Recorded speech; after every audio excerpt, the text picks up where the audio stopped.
Mga kapatid, ngayon pong buwan, ipinagdiriwang natin ang PhilAm History Month. Dito, ginugunita ang sinasabing unang pagkakataon na nakarating ang sinaunang Pilipino sa Amerika noong 1587. Mas kilala pa nga tayo noon bilang Luzones Indios na sinasabing naunang napadpad sa Morro Bay sa California sa pamamagitan ng isang Kastilang galyon.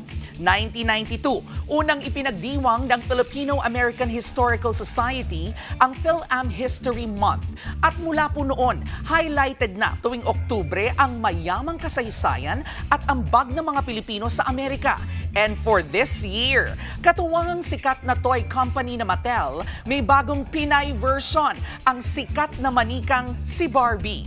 True-blooded morena in traditional Pinay attire na kumpleto po with butterfly sleeves at malong. May mga katutubong alahas pa yan na nag-complement sa batok tattoo sa kanyang braso. Gawa po ito ng designer na si Carlisle Nuera.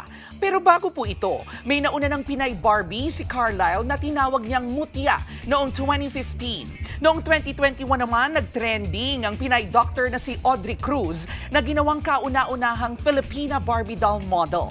Ang mga manikang po yan na ilan lang sa mga simbolo ng pagdiriwang ng kultura at makukulay na kwento na mga kababayan nating Filipino-American. Simpleng pagpapaalala na gaya ng K-alaman ang ugnayan natin sa iba pang mga bayan ay maituturing din po K-yamanan.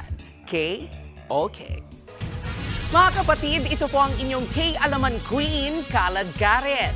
Always remember na ang K-alaman ay K-yamanan. Kaya para sa latest showbiz news at dagdag impormasyon, mag-follow at mag-subscribe sa social media pages ng News 5. K-okay.